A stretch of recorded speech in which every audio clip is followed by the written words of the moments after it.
If you're just joining us, this is The World This Week. With us is Craig Kapidis of Quartz in the Atlantic and Elisabeth Moutet of the Sunday Telegraph, France 24's Douglas Herbert, and from Dutch broadcaster RTL4, Stefan de Vries. Welcome back to all of you.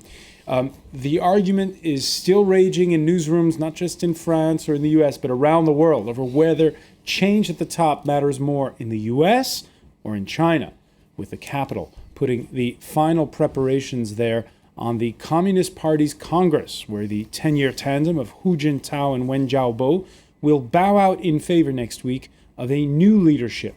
And even though China blocked the New York Times website after it reported on the billions, yes, billions of dollars stashed away by the outgoing prime minister's family, the scandal does encapsulate both what's right and what's wrong with China these days. Phenomenal growth over the past decade, coupled with an old top-down system of governing that, according to the Financial Times, finds itself vulnerable to special interests. The issue is not whether the new leaders introduce reforms, it's whether they can implement those reforms, says Stapleton Roy, a former ambassador to China. Mr. Roy says the success of a number of state-owned companies over the past decade has created a Frankenstein's monster that the party cannot easily control. Douglas Herbert, there's the sense that China could go one of two ways at this point.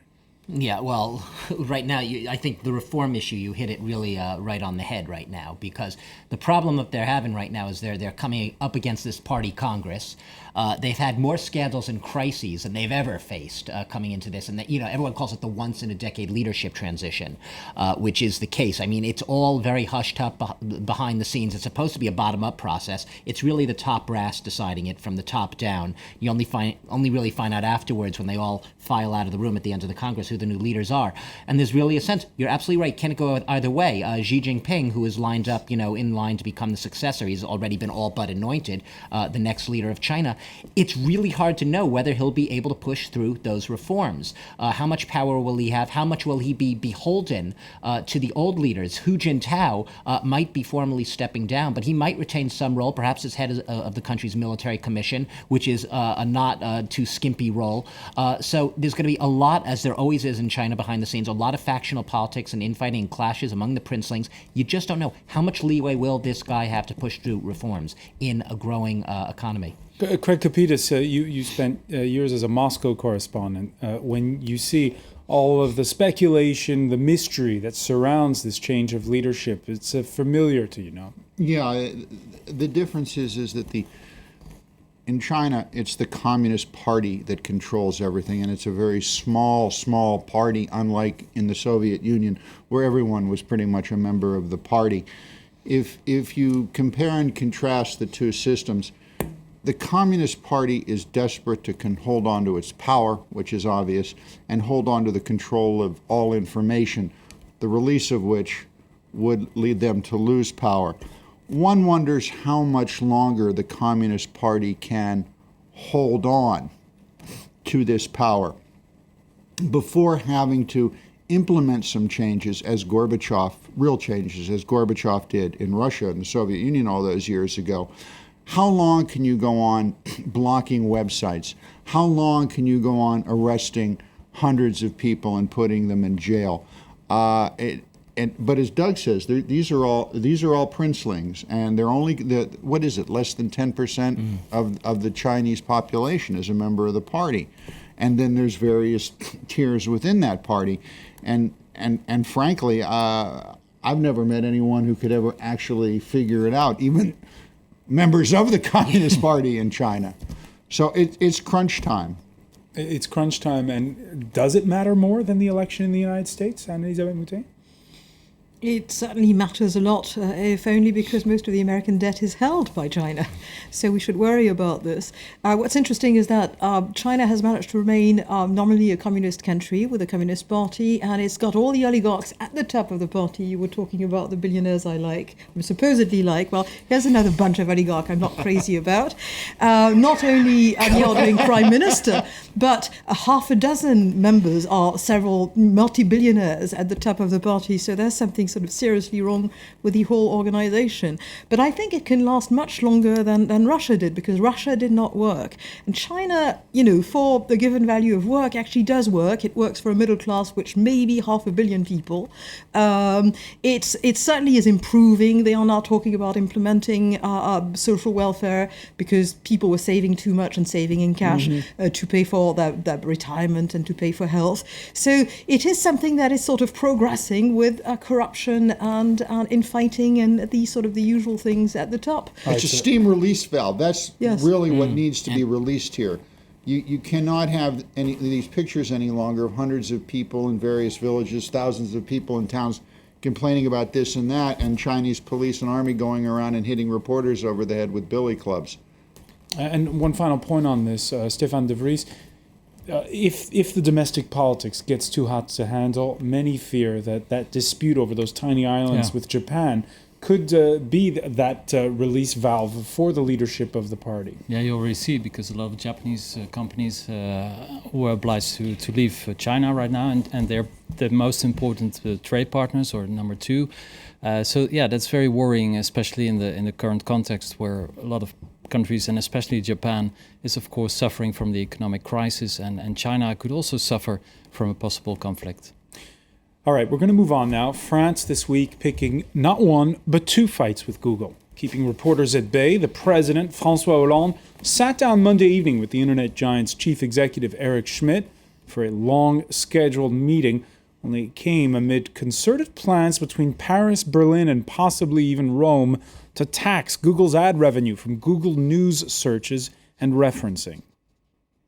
I expect the French government to not be intimidated by Google's threat. Google shouldn't be deciding what France's policies should be.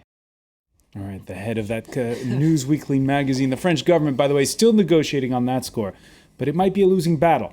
Google rules referencing, plus French media are actually divided over that idea. Fortunately, a much better battle reared its head on Wednesday. Investigative weekly Le Canard Enchaîné breaking the story of a €1 billion fine by the French taxman for tax evasion. Google denies the story. The Irish Times, though, finding court papers that show Google making more than 1.25 billion euros in ad revenue in France last year and paying just over 5 million euros in corporate tax. That makes it a 0.4% tax rate, if you will.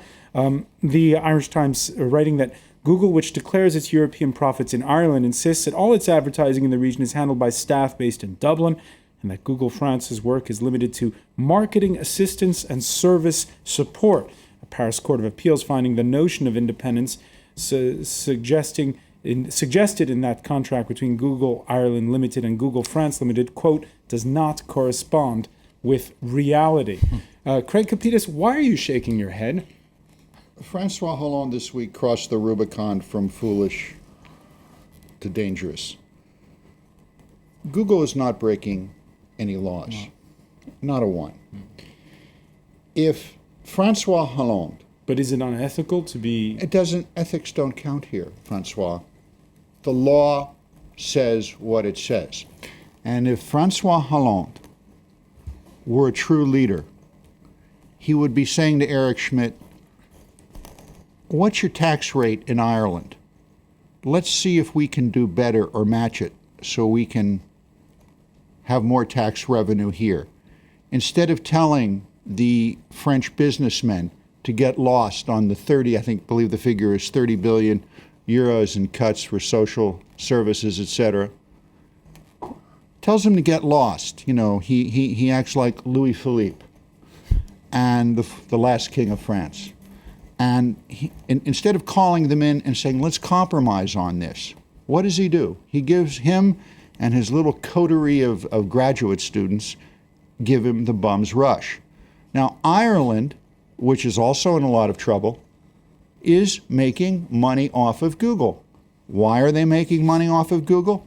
Because they have a tax base there that makes doing business out of Ireland much better for a company.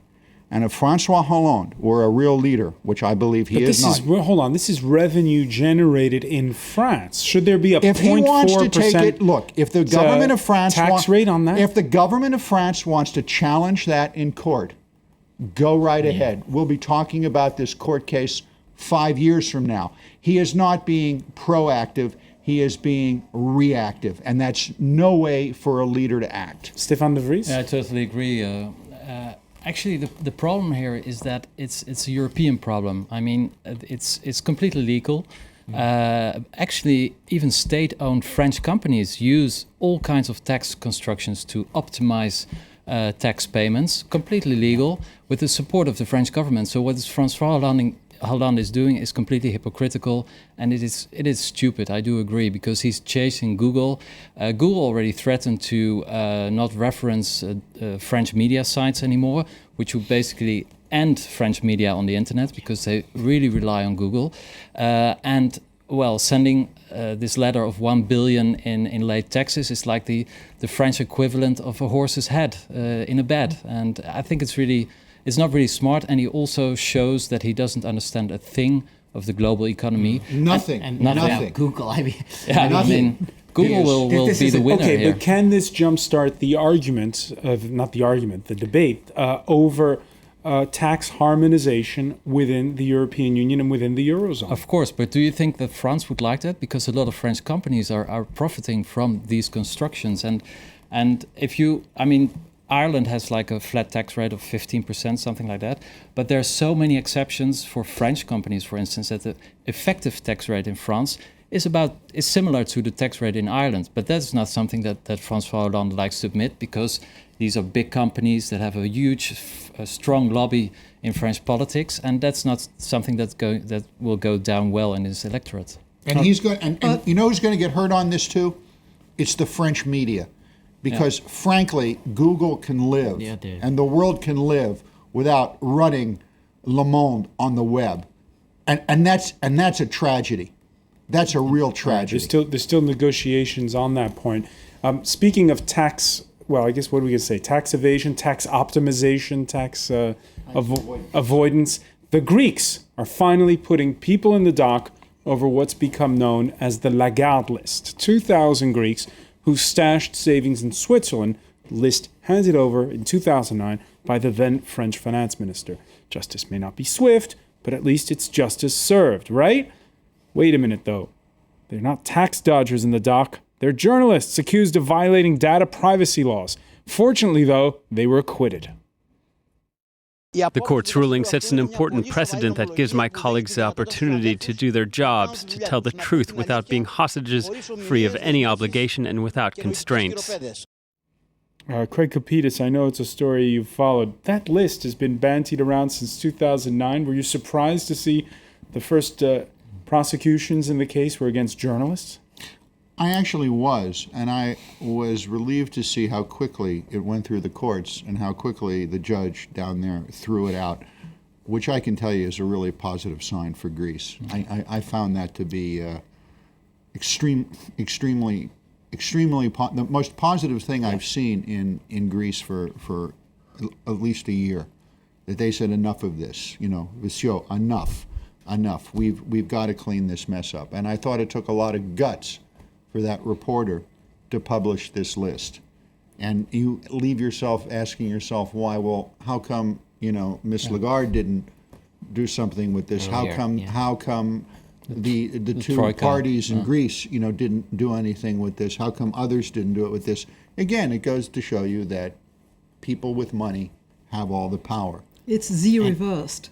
Yeah. If you remember Z. Yes, it's Z reversed. It's That's Z exactly, you're reversed. right, Ann. That's what it is. And what's going to happen to the two ex-finance ministers who, one of them even said that we lost the list at one point? Yeah. What's going to happen to them? Oh, I don't think they're going to be around much longer. One of them's the head of the opposition Socialist Party, the PASOK. Greek ministers, they come and go like snowflakes and melt away. I think they will just vanish into the haze. I think that any prosecutions down there on corruption of this scale in the past has been very, very slow moving. It would be interesting to see if the courts do go after, if the government does go after these people, if the case is handled with the speed and alacrity as it was in the case of the journalists. That'll be interesting to see. And how much money they'll get back as a result.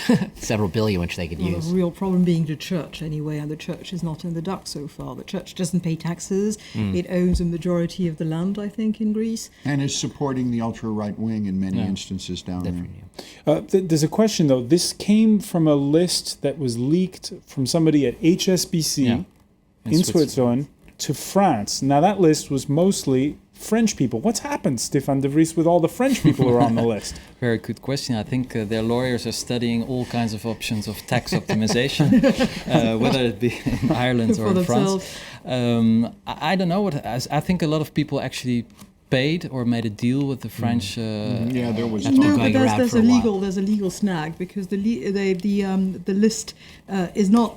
It was not obtained along legal ways, and it was not entered into the legal process in a legal way, so that actually nobody can make a case against these people. So the tax people hurried to intimidate them into confessing, because otherwise they were nowhere. And those who stuck tight and decided, well, no, I'm not admitting, I'm not denying, they're fine. I mean, they are going to be sort of controlled by the taxmen every year until they die, but they can't be condemned because legally they don't have grounds to condemn them. All right, final point on this, Douglas Herbert. In the age where it seems to be digitally harder and harder to keep a secret, are we going to see loopholes close when it comes to dodging tax? Well, like you said, you can't keep the secret anymore. I mean, the lists are going to get out. You're going to have the names, and I think more power to anyone who publishes the names. I mean, this is like it's WikiLeaks, but it's a good version of WikiLeaks. I think in the digital age, you're absolutely right. There's going to be absolutely no choice but to be more careful where you stash your money, or not to stash it anywhere. But there are different tax havens. I mean, today the places to go are Singapore, Ukraine. But they're going to places where they have no freedom of information. Absolutely. But I also think that in the digital age, slowly the list, the dragnet is going to extend. There's going to be fewer and fewer places in the world where you could consider a safe haven for money. Yes, and for now, a lot of places in Asia now remain because Europe is now becoming more and more off the charts, off the radar. If the retribution becomes militaristic, as seems to be the case that's going here, you're going to see more capital flight to places like Singapore and other areas. All right, there's the prediction from Craig Kopidis. Craig Kopidis and Douglas Herbert, who we shall see election night for our coverage here on France 24. Our programming note for you, our coverage which will begin at 10 p.m. Paris time. That's 4 p.m. in the United States and continue throughout the evening. I want to thank as well Stéphane de Vries and Anne-Elisabeth Moutet for being with us. Thank you for joining us here in The World This Week.